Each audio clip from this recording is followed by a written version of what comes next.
The concept of anger, I think we have to think about the phases of anger. There are 3 phases of anger. One is somebody provokes me. I feel angry. I don't have any control over that. Then there's the phase of anger of how do I react to it? Right? Do I walk away? Do I respond? Do I punch the guy in the face? Do I call him with some nasty name? That's my reaction to it. And then the other thing is, okay, I didn't have any choice to feeling angry when I was provoked. How long am I going to hold on to that anger? An hour? A day? 22 years? So in order to keep things straight, I give these 3 phases 3 different names. The feeling of anger, I call anger. The reaction to anger, I call rage. And the hanging on to the anger is called resentment. And then if you clarify it, I say, okay, I can do nothing about my feeling of anger other than perhaps take some things in perspective. Right? Anger is attached to our emotions. Anger is inside all of us. We are born with that anger emotion. We may not necessarily be born angry, but we are certainly born with anger emotion. Anger is part of being human. It is a response to feeling you get at that moment, or you have been getting over time. You may be choosing to ignore it. Over time, the giant may end up awake.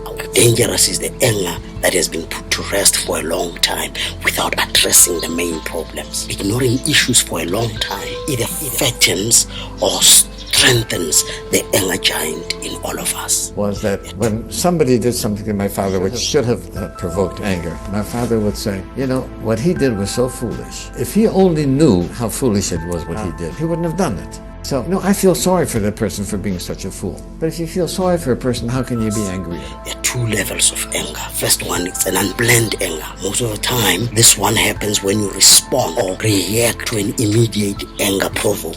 This occurs when you were not prepared for anything to anger you. It happens unconsciously so. Something or someone just happened that out of the blue, they just provoke your anger. It forces you to think and react fast, whether it's over something you did or didn't do. It's like you were asleep and then someone just comes roughly and awakens you. You normally start to think so after some time. Anger is a sleeping giant in all of us, are waiting to be awakened. Sometimes you do not even wait for an explanation. I can't control how I feel when provoked, but I certainly can control what my reaction is going to be. And finally, how long do I hang on to the resentments?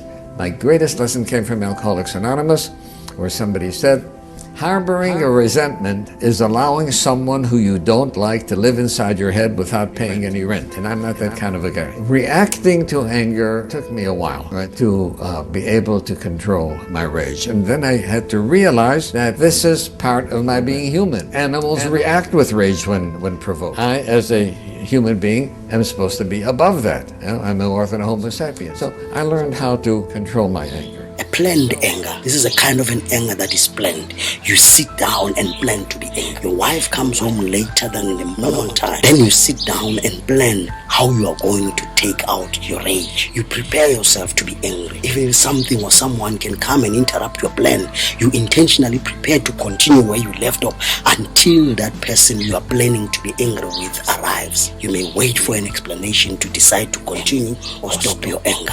There's some people who feel guilty for feeling angry, especially at a parent. You don't have a choice. The feeling of anger is nothing to show. And if you don't have a choice, there's no reason to feel guilty about it. How you react? Oh.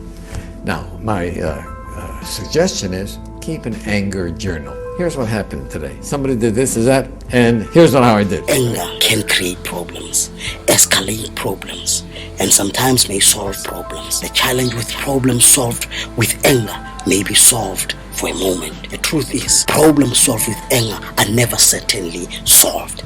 They may someday resurface. Even if being angry is being human, anger should never be normal. The good thing is that anger is controllable. With love, anger can be overcome. With understanding, anger may be under control. With a calm and sober mind, anger can be harnessed. Anger can be either motivated or demotivated. We can deal with our anger issues in our relationships. We do not need to keep that unneeded tenant in our heads. We need to free ourselves from that anger. With love, anger can be covered. Love covers all sins. I hope this message will help you to deal with your anger correctly. God bless you.